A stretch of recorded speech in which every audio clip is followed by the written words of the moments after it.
오늘은 요한복음 2장 1절에서 11절 말씀까지 제가 봉독하겠습니다. 오늘 본문을 중심으로 예수님의 첫 표적이라고 하는 제목으로 말씀을 드리겠습니다. 요한복음 2장 1절.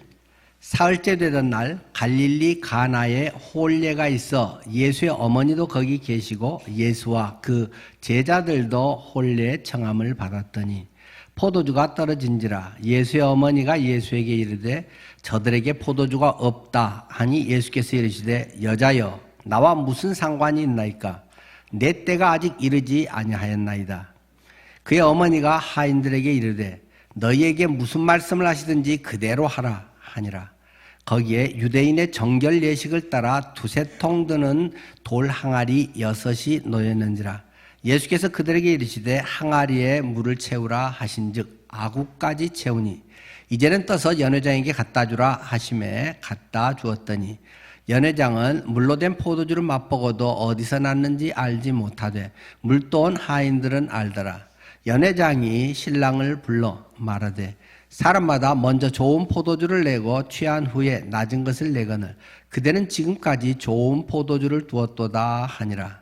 예수께서 이 첫 표적을 갈릴리 가나에서 행하여 그의 영광을 나타내심에 제자들이 그를 믿으니라.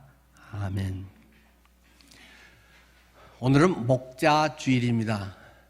갑자기 이런 옷을 입고 오니까 좀 이상한 느낌도 들죠. 이게 목사 가운입니다. 91년도에 제가 목사가 되면서 입었던 건데 32년이 됐는데 워낙 안 입어서 이렇게 새 옷같이 깨끗합니다. 어떤 특별한 예식이 있을 때는 몇 번 입기도 했죠. 목사 안수식을 한다든지 또 뭐 초기에는 결혼식이나 장례식 등에서 입기도 하고요. 또 주의 만찬 같은 때에서 할 때도 있었습니다만은 거의 입지를 않았습니다. 물론 지금도 또 교단에 따라서도 그렇고 주일 보통 11시 예배, 흔히 대예배라고 이야기하는 그런 때는 목사 가운을 입고 또 이게 색깔의 절기에 따라서 후드 같은 것을 또 걸치고 하기도 하고 이건 좀 교단마다 또 차이는 있습니다. 그러나 침례교 목사들은 거의 설교 때 가운을 입지 않습니다. 뭐 입어도 되고 안 입어도 되는 거고 누가 뭐 입는다고 말하는 사람도 없고 안 입는다고 말할 사람도 없습니다. 그러나 침례교 일반 정신에 안 입는 것이 좀 더 바람직하지 않는가 하는 생각을 하게 됩니다. 이 가운을 입는 것에 대해서 저는 오늘 간단하게 부정적 측면에서의 문제와 긍정적 측면에서의 문제 한 개 정도씩을 잠깐 짚어보고 오늘 본문의 말씀으로 들어가려고 합니다. 언제부터 목회자가 가운을 입게 됐을까? 흔히 성직자라고 구분을 합니다. 보통 어디 조사에서도 하면 뭐 전문직 하고 또 성직자 있는 데도 있고 성직자는 없고 전문직만 있는 데도 있고 그런데 흔히 성직자 하면 승려 또 신부 목사 이렇게들 이야기를 합니다. 그 성직자라고 하는 말은 어디에서 나왔을까요? 과연 저는 성직자인가요? 성직자겠죠. 그런데 성직자라고 하는 말은 적어도 기독교 또 우리 개신교에서 익숙한 용어가 아닙니다. 성경적인 바람직한 용어도 아닙니다. 아마 성직자라든가 이런 가운이나 이런 것의 그 근원이 명확하게 아마 뭐 있는 것 같지는 않습니다만은 카톨릭에서 비롯된 것이 아닌가 그런 생각이 듭니다. 초기에 예수님이라든가 12사도라든가 초기에 뭐 바울이 전도를 하면서 이런 가운을 입고 다니면서 설교를 하고 그런 사역을 했을 리가 없습니다. 언젠가부터 특히 이제 이런 것이 체계화되고 점차 이런 것이 교권화되고 그러면서의 뭔가 자꾸 이런 것이 차별화, 신분화되는 어떤 그 모습으로 나타나는 것으로 보여집니다.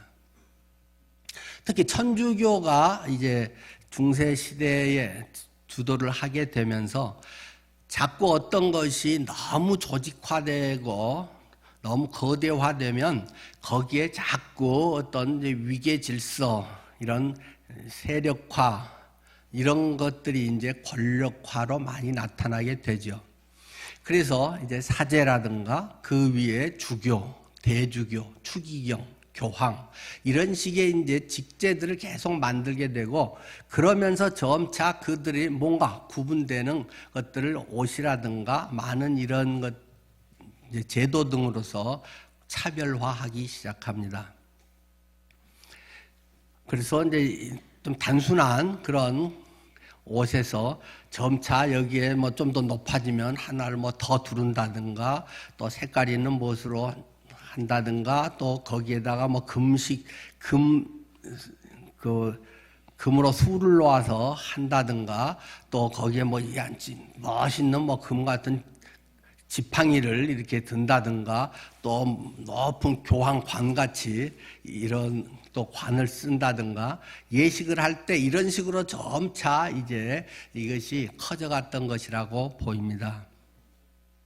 그것이 이제 종교 개혁자들에 의해서 바뀌어가면서 이제 일부는 바뀌고 일부는 그대로 남은 것도 있습니다만은 그러면서 그 유산이 우리 개신교에도 그대로 많이 흘러 들어온 것으로 보여집니다. 그러나 성경적인 원리에서 그것은 썩 바람직한 것은 아닙니다. 성직자가 어디 따로 있고 평신도가 따로 있겠습니까?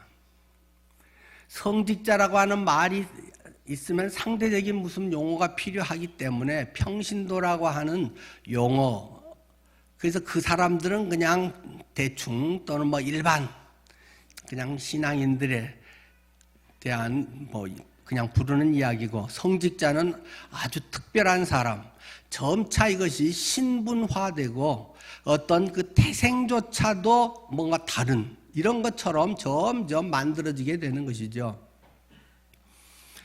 그래서 주의 종이라는 이런 말로 특별히 그것이 또 한국 같은 데서는 아주 거창하게 되면 주의 종님 뭐 이런 용어까지 생겨나게 됩니다. 뭐 우리가 잘 알지 주님의 종놈 이렇게 말하면 좀 이제 더 맞겠지만은 주는 님자도 안 붙이고 종에게는 님자를 붙여서 주의 종님 뭐 이렇게 그 대표기도 하는 사람들이 어쩔 때 뭐 우리 교회야 없지만 저도 다른 교회 가보면 하는 막 장로님이 열심히 막 그렇게 하는 분들도 들었습니다. 이것은 태생적으로 신분의 차이가 결코 아닙니다. 목사 안수를 받았다고 해서 특별히 하나님이 보실 때 더 그 사람 자체가 신분이 업그레이드 되는 것 아닙니다. 선교사가 됐다고 업그레이드 되는 것 아닙니다. 그냥 그런 일을 하는 것을 위임한다는 것일 뿐입니다. 뭐 비유라고 하는 것은 늘 똑같을 수가 없습니다만 운전면허증 같다고 할까요? 내가 운전하기 위해서는 기본적 소양이 있어야 되고 뭐 법규도 알아야 되고 운전의 기술도 있어야 되고 하기 때문에 시험장 가서 시험을 보고 면허증을 받습니다. 그리고 나서 이제 운전을 자유롭게 하고 갈 수가 있죠. 그러나 면허증을 받는다고 해서 운전을 잘하나요? 꼭 그런 건 아니죠. 가끔 접촉사고도 나고 뭐 식은땀도 나고 계속 그런 과정들을 통해서 익숙해지는 거잖아요. 그런데 장롱면허는 급이 낮은 건가요? 제 아내가 2종으로 면허를 땄는데 하도 무사고 10년인가가 됐다고 1종으로 그냥 바꿔줬습니다. 운전을 한 번도 안 했기 때문에 사고가 날 리가 없고 1종 면허증이 있습니다. 몇 번 하다가 요새는 또 안 합니다. 할 수 있고 그걸 얼마인지 제시할 수 있지만 면허증이 있다고 운전을 잘하고 안전한 거 아닙니다. 그냥 할 수 있다는 자격일 뿐입니다. 저희 같은 이런 사람들은 그걸 아무나 하면 안 되고 또 어느 연단과 훈련과 신학적 지식과 많은 체계가 또 돼야 되기 때문에 신학교라고 하는 과정을 통해서 그런 지식적인 것 그리고 훈련들 또 전도사를 지나고 또 파트타임 사역자, 전임 사역자 이런 것을 쭉 지내면서 어떤 그 일에 적합하게 훈련이 되는 것이고 속도 오만 가지 뭉개지고 내 자아가 깨지고 그래서 철저히 주님을 의지하게 되는 것을 배워가면서 내가 하는 것이 아니라 나의 자랑과 나의 어떤 것을 드러내는 것이 아니라 오직 주님을 드러내는 주님의 사람들 주의 양을 내가 인도하는 것이라는 말입니다. 비유적으로 성경에 목자와 양이라고 되어 있지만 엄격한 의미에서는 성직자가 목자겠습니까? 저도 양일 뿐입니다. 저도 헷갈리고 잘 모르고 조금 먼저 고민하고 그 일을 전문적으로도 하고 있을 뿐이지 저도 목자이신 주님의 양이고 조금 앞에 가는 양이고 옆에 사람 손잡고 가는 양일 뿐입니다. 그렇기 때문에 하나님이 볼 때 신분적으로나 기본적으로 차이가 있는 것이 아닙니다. 목회일을 이렇게 할 때는 목자로서의 사역을 하는 것이고 안 하면 엄밀한 의미에서 목자 아니잖아요. 또 이제 그래도 어떨 때 설교를 부탁하기도 하고 다른 것을 양로원에 가서 또 할 수도 있고 얼마든지 하기 때문에 운전면허증을 언제라도 써먹을 수 있는 것일 뿐이지 그 자체가 특별하다는 것이거나 목사가 기도하면 하나님이 더 특별히 더 잘 들어준다거나 그런 거 아니잖아요. 아시잖아요. 모르나요? 목사니까. 그런 거 아니에요. 저도 기도해도 엄청 안 이루어진 거 수두룩해요. 물론 이루어진 거 많죠. 왜? 많이 하니까. 진지하게 하려고 하니까. 하나님의 뜻대로 하려고 발버둥치니까. 또 주님이 불쌍한 은혜를 부어주고 또 내 혼자만의 문제가 아니라 맡겨진 여러 성도들을 잘 이끌어야 되니까 하나님이 그런 은혜를 때로는 간절히 주님께 나아가고 순수하게 하려고 하면 더 보여주는 것이지 목사기 때문에 한 10분만 기도해도 응답되고 성도는 1시간 해야 되고 그런 것 없습니다. 성경은 그런 차이 전혀 없습니다.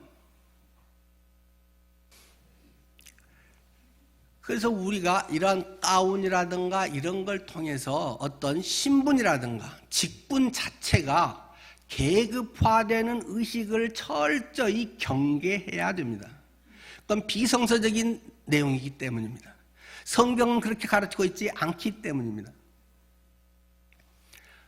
우리는 너무 잘 알고 있습니다. 만인 제사장주의. 루터가 아주 강조했던 것 중에 하나입니다. 이신칭의와 함께 믿음으로써 구원을 받는다. 행위가 아니라 오직 믿음으로 의인은 믿음으로 말미암아 살리라. 그것과 함께 굉장히 강조했던 부분이 만인 사제주의였습니다. 당신은 사제였고 제사장이라는 건 이제 구약적 용어였기 때문에 루터가 쓴 용어는 만인 사제주의입니다. 모든 사람이 다 사제다라는 것이 1500년대에 루터가 했던 이야기입니다. 그런데 500년 이상이 지난 현대에도 개신교인들이 여전히 만인 사제주의가 아니라 성직자와 평신도라고 하는 이원론적인 사상을 가지고 신앙생활을 한단 말입니다. 아주 카톨릭의 그런 잘못된 사상이 그대로 이어져 내려오고 있다는 것입니다. 절대 그거 아닙니다. 그렇게 믿은 사람은 다시 생각해야 됩니다. 목사도 성도도 똑같은 하나님의 자녀일 뿐입니다. 다만 담임 목사는 너는 늘 푸른교회에서 한 200명의 이 사람을 중심으로 해서 잘 그분들을 목양해라. 그래서 맡겨주신 것이고 오늘 목자 주일에 또 사랑방 목자라든가 교사라든가 다 그 사람들도 똑같은 작은 목사들입니다. 너는 초등학교 3학년 반을 잘 맡아서 아이들을 가르치렴. 너는 사랑방 목자, 너희 지역에 맡겨진 사랑방에 한 10명 이내에 그 사람들을 잘 목사 노릇을 하렴. 남자와 여자와 구분 없이 모두가 해서 큰 목자, 작은 목자, 큰 목사, 작은 목사가 혹시 규모상에서 있을 뿐이지 신분이나 다른 것에는 전혀 차이가 없는 것입니다. 많은 사람들은 왜 이게 안 깨질까요? 목사들 탓이라고 1차적으로 생각합니다. 뭔가 성도들이 자꾸 목사님은 좀 특별한 주의 종이야, 택하신 종이야, 뭐 이런 것들이 하면 저같이 얘기하면 조금 대우를 안 하잖아요. 맘먹잖아요. 우리 교회는 안 하니까 자신 있게 얘기합니다. 니는 안 하나 그러면 뭔 이야기를 해도 제 생각은 아닌데요. 진짜 그런 사람들이 있단 말입니다. 그래서 목회하기 아주 힘들단 말입니다. 그러니까 뭔가 이렇게 내가 주장하진 않더라도 기존의 관념으로 내려온 것들을 은근히 그냥 조장한다든지 그대로 답습하면서 그렇게 성도들의 인식 속에 갖게 하는 것이 거의 500년의 세월이 지나오고 있다는 것입니다. 우리들 속에 영혼의 종교개혁이 일어나야 됩니다.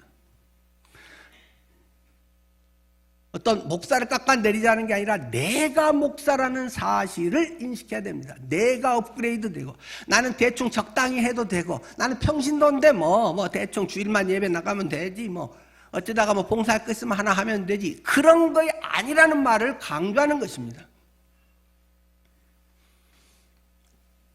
그런 점에서 이런 가운을 입고 여기에 자꾸 멋있어지고 이렇게 하는 것은 위험한 일입니다. 이게 목사 가운입니다. 심플합니다. 목사 가운은 아주 단순합니다. 그런데 자꾸 여기다가 뭘 더하고 색깔에 뭘 하려고 자꾸 애를 씁니다. 물론 절기 같은 때 부활절에는 흰색을 한다든가 후드를 그런 것들을 이해할 만은 하죠.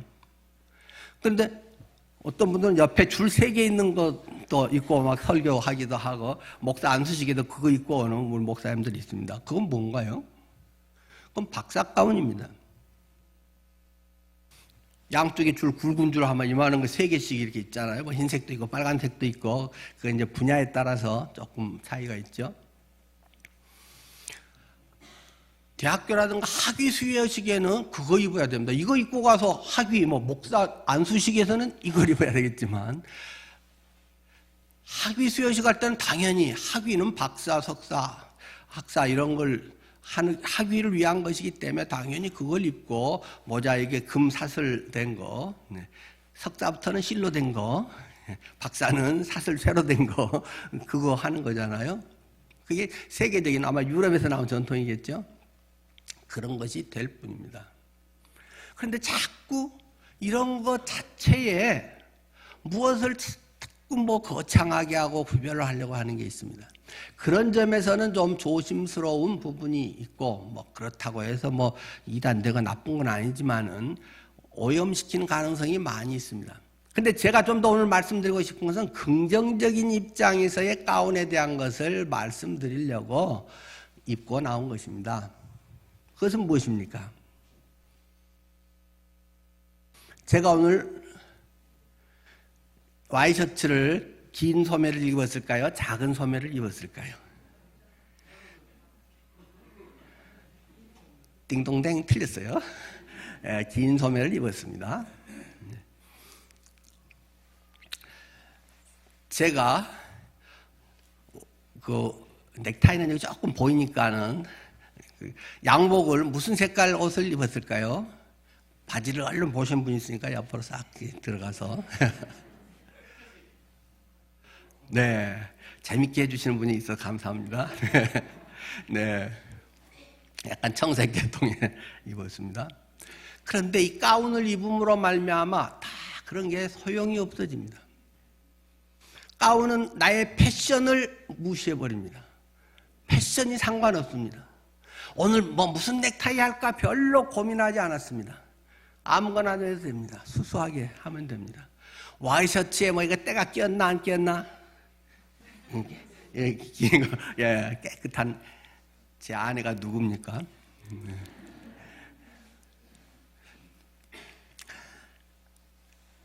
제 배가 나왔는지 그런 것이 아무 소용이 없습니다. 제 벨트가 명품 벨트를 하고 왔는지 싸구려 또는 뭐 이게 천을 가지고 이게 묶고 나왔는지 아무것도 보이지 않습니다. 가운은 그런 것입니다.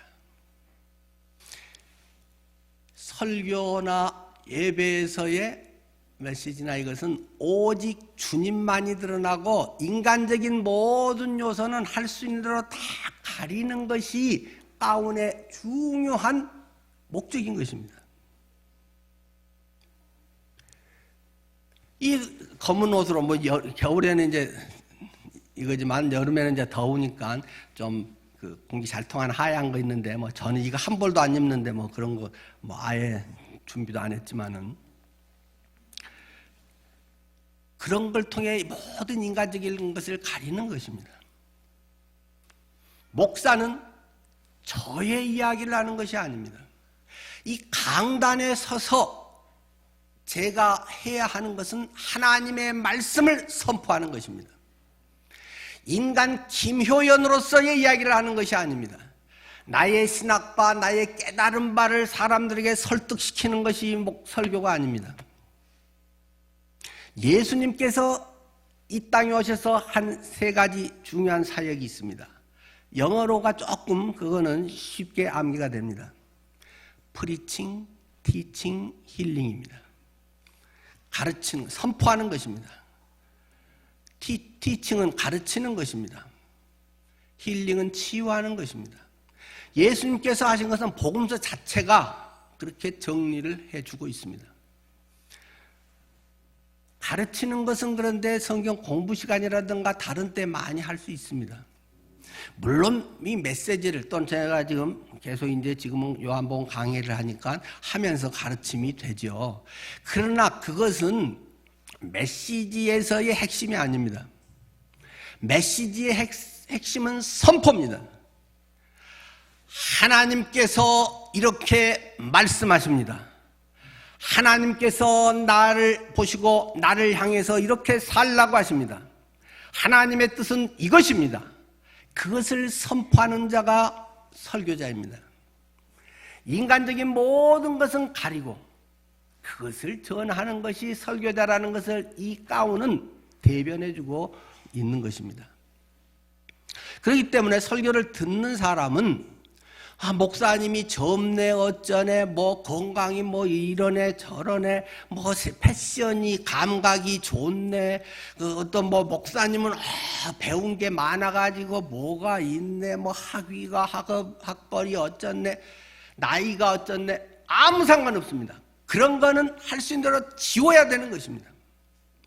여러분은 설교를 들으면서 누가 설교를 하든 이 강단에서 하나님의 말씀을 전하는 사람에게 그런 것을 기대하면 안 되는 것입니다.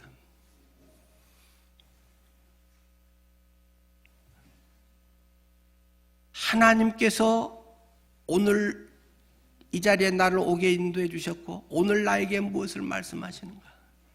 목사님이 에이 뭐 젊어갖고 뭐 세상 뭐 직장생활도 안 해보고 경험도 없어서 에이 저런 소리 하지 이러면 안 되는 것입니다. 설교자를 향해서는 그런 소리 하는 게 아닙니다. 그 사람의 나이가 어떻고 뭐가 학벌이 어떻고 뭐 세워진 사람이라면 물론 아무나 세우면 안 되겠고 검증이 돼야 되겠죠. 그런 사람에 대해서는 그것이 하나님의 말씀으로 받는 것입니다. 그것이 메시지고 그것이 설교에 대한 성도의 태도라는 말입니다. 물론 베레아 교회가 좋은 본을 보여주고 있습니다. 데살로니가 교회 그 베레아 교회 그 이야기에서 베레아 교회는 데살로니가 사람들보다 더 신사적이어서 그 말씀이 그러한가 하여 말씀을 상고하거니와. 설교자가 하는 것이 자기 생각 이야기하고 자기 자랑 얘기하고 자기의 뭐 이런 것들 혹시 뭐 경험만 이야기하고 자기 잘난 척하고 자기 의의를 나타내는 그런 것인가, 또는 성경에서 말하려고 하는 핵심이 아닌 이단적인 사상인가, 이런 것을 말씀에 기반해서 잘 분별을 하되 그것이 하나님의 말씀이면 하나님이 지금 내게 말씀하신다 라고 받아들여야 하는 것이 예배 참여하는 설교를 듣는 사람의 입장이라는 것입니다. 여러분은 어떠신가요? 목회를 하면서 제가 보면 저보다 나이 어린 사람들은 말을 잘 듣습니다. 한국은 이런 나이 이런 것들에 대해서 빨리빨리 서열이 정리가 되잖아요. 만나면 친구, 야, 너 몇 학번이야? 너 몇 살이야? 해가지고 빨리 정리가 돼야 남자들 세계는 서로 편합니다. 그래야 형으로 부를지 동생으로 부를지. 그런데 어중간하게 반말 비슷하게 하면 이게 어디서 쌀 반토막 먹고 왔어? 뭐 이러면서 이제 은근히 처음 만났고도 떨떠름하단 말입니다. 서열 정리가 우리는 굉장히 중요한데 교회에서도 흔히 그럽니다. 목사가 30살이든 40살이든 50살이든 70살이든 그건 아무 중요하지 않습니다. 물론 연륜이 이제 묻어날 수는 있겠죠. 그러나 그것이 성경에 말하는 하나님의 가르침에 대한 것이라면 그것을 하나님이 내게 말씀하시는구나 하고 받아들이는 것이 메시지를 듣는 예배자의 자세라고 하는 것을 강조하는 것입니다. 저는 우리 교회 성도들이 참 잘 들어주셔서 되게 고맙습니다. 또 저보다 우리 교회에 오래 계신 분도 뭐 몇 사람 안 되기도 하고, 또 제가 이제 나이가 조금 먹어가다 보니까 이제 절반 이상은 저보다 조금 나이가 적으니까 그래도 좀 편하게 대하고 성도님들이 잘 또 이해를 해 주십니다.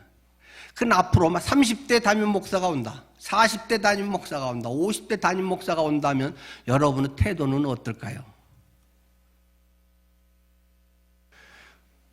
은근히 텃세 부리는 사람들이 많이 있습니다. 흔히들의 교회 가면, 시골 교회 가면 그런 거 더 많이 있습니다. 내가 이 교회 창립할 때 했는데, 우리 아버지가 세웠는데, 뭐 그러면서 굉장히 텃세를 부려서 힘들게 하는 분들이 많다고 합니다. 목회는, 하나님의 특별히 메시지는 나이하고 아무 상관없습니다.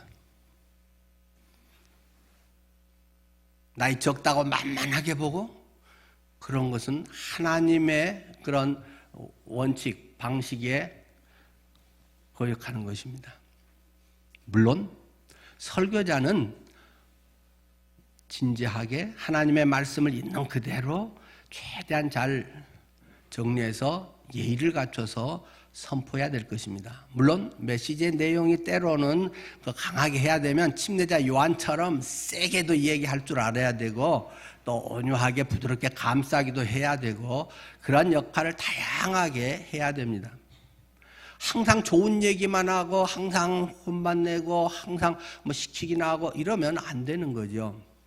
그 사람의 상태가 어떤가 엑스레이를 탁 찍어가지고 주님을 사모하며 간구하고 있는 이들에게는 주님의 은혜와 사랑들이 쏟아지기를, 또 너무 처져가지고 일어날 힘이 없는 사람에게는 위로와 치료의 메시지를. 그런데 뺀질뺀질하고 신앙생활 오래 됐는데도 맨날 왔다리 갔다리나 하고 뭐 그것을 당연한 줄 알고 그냥 종교생활을 하는 사람은 따끔하게 혼을 내서 정신 바짝 들게 해줘야 되는 것이 설교자의 역할이란 말입니다. 그런 것을 안 하면 제 몫을 하고 있지 않는 잘못된 설교자라는 말입니다. 구약 성경의 선지자들이 얼마나 많은 그들의 잘못들을 지적했는지 모릅니다. 잘못 살아가고 있는데도 괜찮아요, 주님은 사랑하세요, 합력의 선을 이루어요, 다 잘 될 거예요, 주님은 부모님과 같아요, 이런 소리 하고 있으면 설교자 아니라는 말입니다. 회개하십시오. 그렇게 살면 안 됩니다.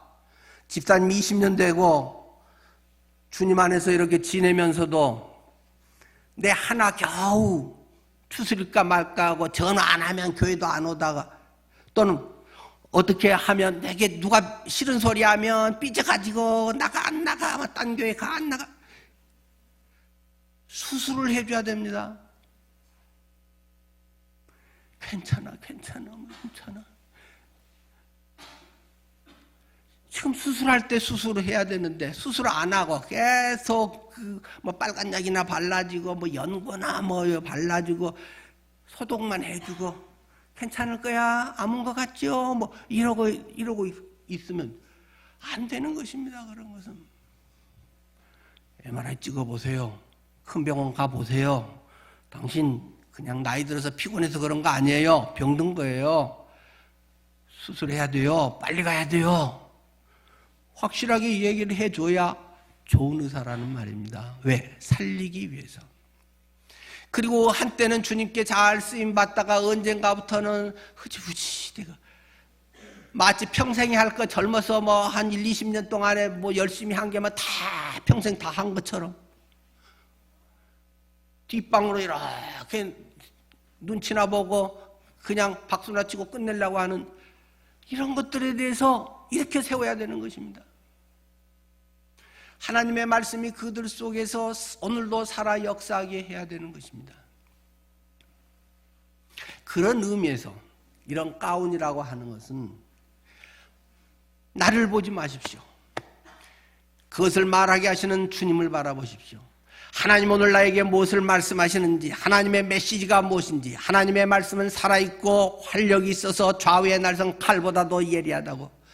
나의 죄를 그냥 지켜보는 것이 아니라 싹 잘라버려야 된다는 것을, 잘못된 건 수술을 해야 된다는 것을, 그렇게 살게 그냥 두면 안 된다는 것을 강력하게 하나님의 말씀으로 선포해 주는 것이 이런 가운으로 하는 것입니다. 저는 방금 밑에서 예배하다가 올라왔습니다. 왜 그렇게 합니까? 의자가 없어서 여기 놓기가 그래서 그럽니까? 아닌가 아실 겁니다. 저는 똑같은 성도입니다. 예배할 때 찬양할 때 저는 똑같은 성도입니다. 그래서 회중석에서 똑같이 찬양하고 똑같이 할 뿐입니다. 다만 맡겨진 데서 예배에서의 저의 역할은 메시지 선포자입니다. 그렇기 때문에 나와서는 제 몫을 하고 다시 저는 내려가서 제자리에 앉는 것입니다. 성직자는 계속해서 강단 위에서 거기서 급이 위에서 내려다보고 누가 좋으나 안 좋으나 그런 거 지키는 사람이 아닙니다. 그런 정신 때문에 의자를 안 놓는 것이지 다른 어떤 것이 아닙니다. 똑같은 성도요. 우리는 똑같이 하나님의 그것을 바라보고 나가야 하는 주님의 사랑받는 자녀들이라는 말입니다. 여러분은 모두가 목사입니다. 모두가 왕 같은 제사장입니다. 여러분은 그 소임을 잘 할 수 있도록 저는 그것을 훈련시켜드리고 그 일을 하도록 어떤 자리를 맡겨서 집사님은 사랑방 목자를 맡아서 해보세요. 집사님은 교사를 해보세요. 그렇게 해서 그가 은사를 발휘하면서 하나님의 일을 할 수 있도록 그 일을 맡겨주고 훈련하는 사람입니다. 목자주일에 여러분들이 우리 같은 안수받은 사람만 목사라고 생각한다든지 여러분 자신은 목사님께 뭐 이렇게 해서 조금 수고하셨어요 그런 것이 아니라 내가 목사인데 어떻게 살아야지? 그것을 깊이 간직하고 살자고 하기 위해서 모처럼 이런 가운을 입고 지금 말씀을 드리고 있는 것입니다. 자, 오늘 본문에 들어가서 좀 더 보십시다. 1절, 사흘째 되던 날 뭐가 사흘째라는 것입니까? 지난주 설교에서 우리는 잘 들었습니다. 안드레가 시몬을 데리고 오고 빌립이 나다나엘을 데리고 왔습니다. 빌립이 나다나엘을 데리고 온 지 3일째 되는 날에 갈릴리 가나에 혼인잔치가 있었다라는 것을 지금 말합니다. 뭐 3일이 뭐가 중요하나요? 네, 의미가 있죠. 이따 봅시다. 예수와 그 제자들도 그래서 혼례 청함을 받았다. 이 가나와 예수님의 고향인 나사렛은 한 6km 정도밖에 안 떨어지는 바로 옆 동네입니다. 그렇기 때문에 옛날에는 뭐 몇십 집, 한 몇백 집, 100집도 안 됐을걸요. 그 정도 작은 마을들이기 때문에 더 서로 흔히 알거든요.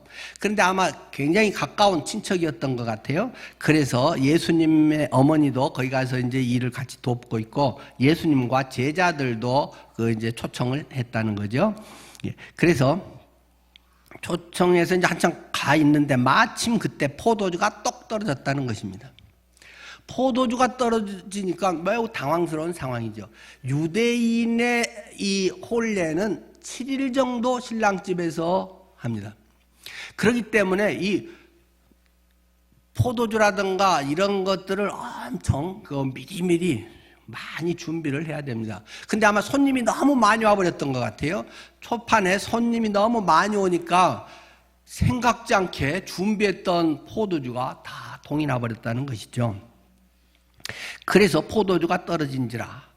그래서 예수님의 어머니가 예수님에게 와서 말합니다. 야야야, 포도주 다 떨어졌네. 어떡하지? 하고 이야기를 합니다. 그러니까 4절, 예수께서 이르시되 여자여, 나와 무슨 상관이 있나이까? 내 때가 아직 이르지 아니하였나이다. 우리 이거 읽을 때마다 약간 껄쩍지근한 거 있잖아요. 무슨 단어예요? 여자여. 조금 예수님이 조금 버릇이 없나? 예의가 좀 없나? 근데 번역이라서 그렇습니다. 헬라어 원래 단어에는 여기 쓰는 거 이제 뭐 별 중요한 건 아닙니다만 귀나이라고 하는 단어입니다. 성경 곳곳에 이 단어는 쓰이고 있고, 그 요한복음 19장 26절에도 예수님께서 십자가에서 이제 자기 사랑하는 제자 요한이 있고 예수님의 어머니 마리아가 있는데, 요한아 네 어머니다 하시면서 여자여 보소서 아들이니이다 할 때도 동일하게 여자여에 나온 이 단어가 귀나이라고 하는 여기서 쓴 헬라어 단어를 사용하고 있습니다. 근데 지금 우리가 번역해서 그렇지 여자여라고 하니까 이렇게 뭔가 멀리하고 그런 뜻이 느껴지는데, 이건 그냥 보통적으로 공적으로 그 여인들께 쓰는 용어입니다. 그래서 쉬운 성경, 우리말 또는 성경 이런 번역에서는 그냥 어머니여 이렇게 번역이 되어 있습니다. 어머니여라고 번역해도 되고, 뭐 여기처럼 여자여 한다고 해서 뭐 맞고 틀리고 문제는 아닙니다. 그래서 오해할 필요는 없습니다. 어머니, 이 일이 나와 무슨 상관이 있단 말입니까? 근데 왜 상관이 없다고 하나요? 내 때가 아직 이르지 아니하였나이다. 내 때가 아직 이르지 아니하였나이다. 근데 우리가 본문을 읽었으니까 다 알지만 금방 한 10분 후에 예수님 어머니가 야, 예수님 뭐라고 하든 니들 그대로 말 듣고 해라. 뭐 그렇게 하면서 이제 갔단 말입니다. 그러니까 하인들에게 이제 명령했는데, 뭐 돌 항아리에 뭐 물을 채우셔야 했는데, 뭐 그 한 10분 사이에 무슨 때가 돼버렸습니까? 아직 내 때 아닌데요? 하다가 내 때 벌써 아니라면 안 해야지. 때가 어디 갑자기 되나요? 자, 우리가 기본적으로 두 가지 생각을 할 수 있습니다. 때라고 하는 것은 물리적 시간의 때가 있습니다. 10분 후, 1시간 후, 하루 뭐 이런 것들에 있죠. 그러나 지금 여기서 말하는 건 그런 것이 아닙니다. 하나님의 섭리의 때, 우리들의 마음밭의 상태의 때, 이런 것을 말하는 것입니다. 꼭 시간이 많이 지난다고 해서 막 때가 돼가지고 사람이 변하고 그런 것만 아닌 것 같아요. 어떤 사람은 나이가 한참 들었는데도 아직 철없는 그런 사람이 있기도 하고, 어린데도 일찍 참 철있게 행동하는 사람도 있고 그렇잖아요. 혹시 여러분 최강 야구라는 거 뭐 그거 본 적 있습니까? 저는 한 2번 반인가 본 것 같아요. 근데 며칠 전에 본 최강 야구가 엄청 달라졌더라고요. 대강 이런 겁니다. 프로 선수였던 사람들이 이제 은퇴하고 그들을 다시 불러서 다시 이제 현역들하고 게임을 하는 그런 거죠. 아마 지난번 이승엽 씨가 감독으로 해서 이제 하고 막 40대 뭐 박용택이라든가 또 뭐 이런 뭐 43세, 4세 이런 사람들이 30대 이제 최근에는 이대호도 이제 은퇴하고 거기 합류했대요.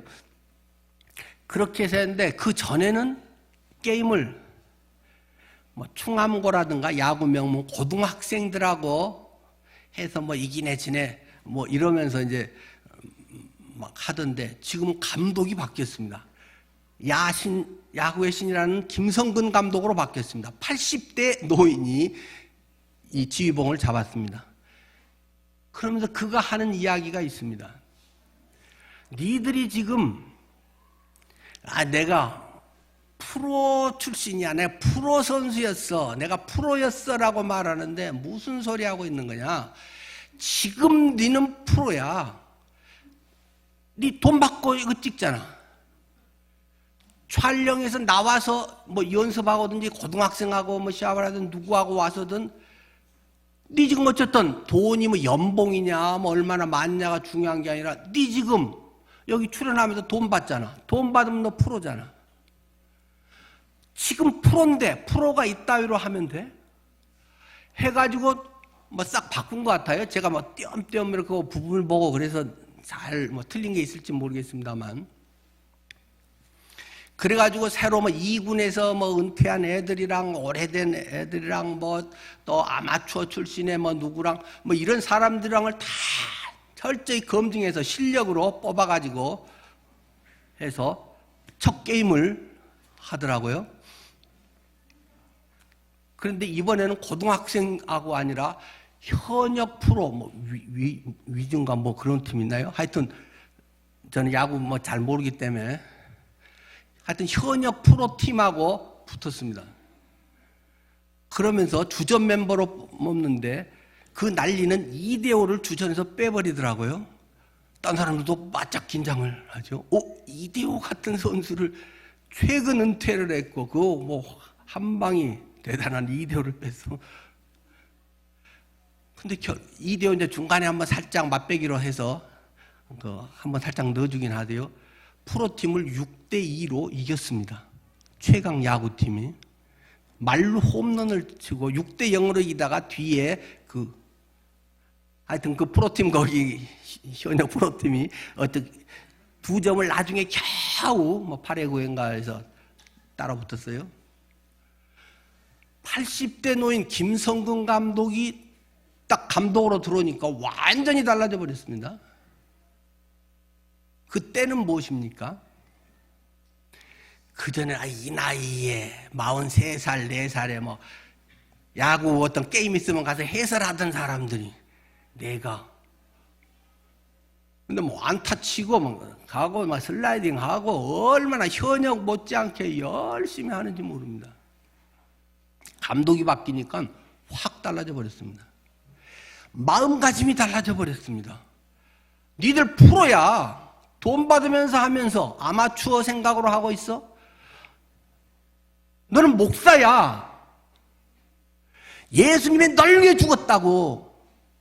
예수님이 널 살리려고 십자가에서 찢겨 죽었다고. 예수님이 부활하셔서 부활의 영으로 네 안에 살아 계신다고. 그런 것을 지금 말하는 것입니다.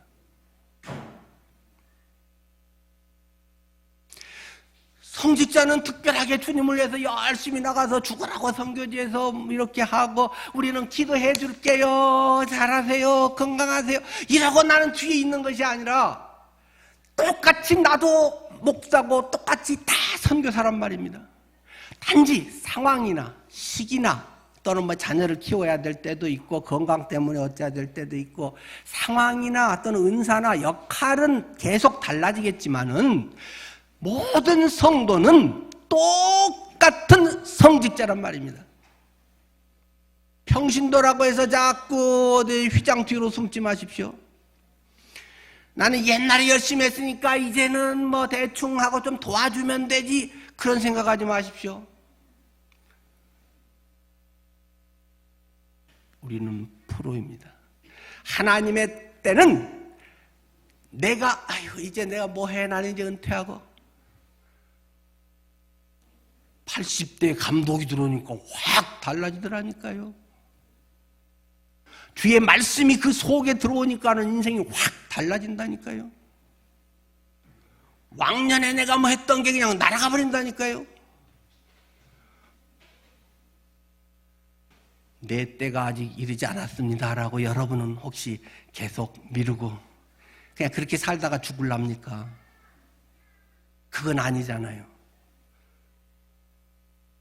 누구는 특별히 하나님의 종으로 택함을 받아서 죽어라고 고생하고, 누구는 27살 때 죽어라고 해갖고 하고, 누구는 하고 싶은 거 많이 하고 즐기다가 나중에 이제 조금 하면서 뭐 해도 되고, 그런 게 어디 있어요?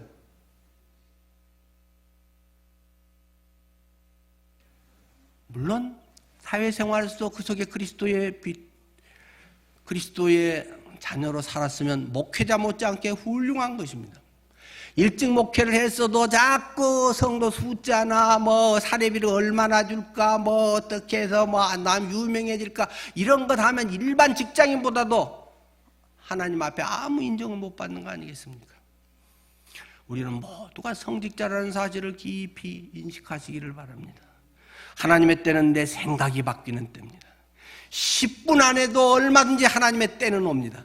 내 마음의 바탕이 아이고 뭐 피곤해, 왜 저런 소리 많이 해, 그렇게 생각한 사람은 10년 20년 가도 맨날 그러다가 그냥 죽고 끝나는 것이고, 맞아, 내가 뭐 하고 있지? 내가 잊어버리고 옛날 가톨릭 교인같이 살고 있네? 이런 사람에게는 10분 후에 인생이 달라집니다. 주님이 그 속에 일하십니다. 하나님의 능력을 경험하게 됩니다. 내 힘으로가 아닌 주의 성령이 내 속에 붙들고 역사하시고 인도하심이 체험됩니다. 이것은 경험하는 사람만 알 수 있을 뿐입니다. 하나님은 모두를 초청하고 있습니다.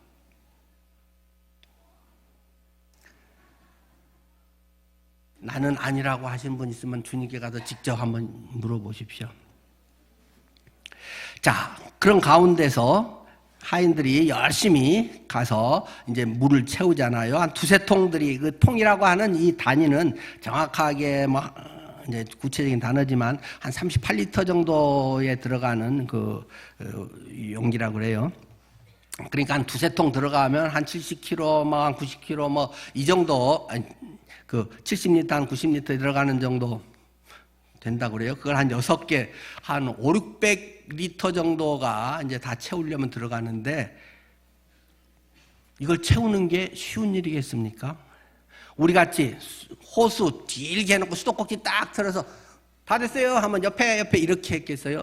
그 사막 지역에 수도도 없는 그때 저 멀리 우물에 가서 딱딱 긁어가지고 어깨에 메고 와서 붓고 또 가서 물 떠다가 붓고, 그 땡볕에 얼마나 힘들겠습니까?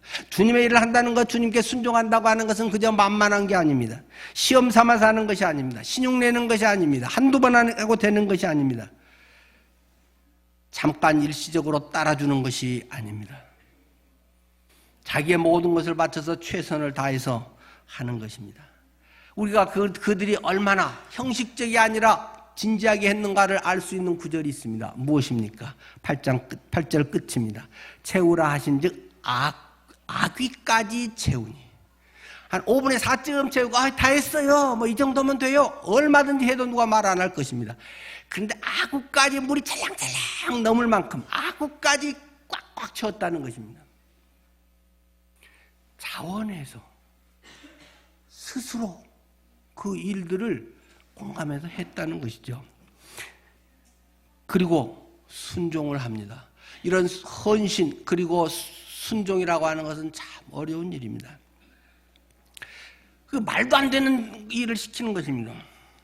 우리 같은 이성적 합리적인 사람들이 이걸 쉽게 따라할 수 있겠습니까? 금방 내가 물 담았는데 10분도 안 돼서 갖다 퍼다가 저기 그 주관하는 연회장한테 갖다 줘라. 근데 연회장이 늘 점검을 하고 하는 거거든요. 전문이 이제 그거 진행하는 사람이니까.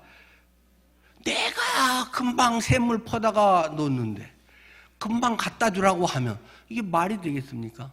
그런 기적을 제자들이 본 적이 한 번이라도 있습니까? 없잖아요. 이게 첫 표적인데, 기적이라고는 이게 처음 지금 일어나는 건데 들어본 적도 없습니다. 그렇기 때문에 갖다 주었더니, 야, 참 이 집은 참 준비성이 좋구만. 흔히 보통 집에서는 처음에 맛있는 거 잘 하다가 이게 이제 좀 취하고 알딸딸해지면은 그냥 싼 거 막 이렇게 갖다 먹이는 것이 일반적인 그 방법이던데, 갈수록 좋은 게 나오네? 뭐 이렇게 되더라는 것입니다. 금방 갖다 주는데, 근데 아마 그래서 학자들은 이게 아마 백포도주일 거다. 빨간 포도주면 갖고 가면 색깔이 변해진 게 보일 텐데, 백포도주를 그냥 이렇게 갖다 줘야 되는 것은 얼마나 더 황당하겠습니까? 그래서 갖다 다 줬다는 것입니다. 차고 넘쳐서 단체가 완전히 축제 분위기가 됐다는 거죠. 거기 최고 책임자, 거기 행정가, 오래 그런 일 했던 사람은 모르는데 하인들은 알더라. 9절이죠. 물도원 하인들은 알더라. 지위가 높고 낮고 신앙이 오래되고 뭘 알고 모르고는 별 상관이 없습니다. 주님의 말씀에 믿고 순종하는 사람들에게 하나님의 은혜, 하나님의 능력이 체험되는 것입니다. 비밀은 하나님과 함께하는 자가 깨닫고 누리게 됩니다. 직분하고는 아무 상관이 없습니다. 이거 오래 신앙생활한 거하고도 별 상관이 없습니다. 성격하고는 좀 상관이 있습니다. 부정적인 사람은 맨날 그렇게 삽니다. 그러나 믿음의 경험을 많이 한 사람은 생각이 달라집니다. 성격이 달라집니다. 스타일이 달라집니다. 순종한 자가 하나님의 비밀과 섭리를 경험하게 되는 것입니다. 그러나 여기 본문의 초점은 무엇일까요? 물이 포도주로 변했다. 오래 놔둔다고 뭐 물리적 변화가 아니라 이것은 화학적 변화이기 때문에 그냥 오래 묵혀둔다고 썩기나 하지 포도주가 될 수는 없습니다. 그러나 이것보다 더 중요한 것은 무엇입니까? 아까 사흘째 되는 날, 제자들이 따라 나서긴 했는데 기적도 들어본 적도 없고 뭐 어디 경험한 적도 없는, 그냥 와 대단하신 분이네, 성인이네, 하나님의 아들이라는데, 이런 그들에게 박히는 게 있습니다. 첫 번째 표적을 통해서 예수가 누구인가, 내가 평생 따라야 할 예수는 어떤 분인가, 하나님이구나. 저분이 내가 어려울 때 좀 도와주는 분이다, 내 고난 중에 위로가 되는 분이다, 이런 정도가 아니라 저분은 하나님이네. 물을 포도주로 10분도 안 돼서 바꿔버릴 수 있는 하나님이네. 이러기 때문에 평생을 따르고 순교를 할 수 있는 것입니다. 이런 비밀을 가진 자, 이런 경험이 있는 사람이 주님을 위해 끝까지 살아가게 됩니다. 그런 경험, 그런 비밀이 별로 없고 지식으로만 알고 성경에 그냥 이게 종교적 습관으로만 아는 사람은 열심히 하다가 또 깔아앉아가지고 또 나는 뭐냐 하는 짓거리요, 뭐 쟤들은 안 하는데 왜 나만 그래, 하나님 왜 나만 시험하십니까, 밤낮 널뛰기나 오락내리락 하다가 인생 끝나는 것입니다.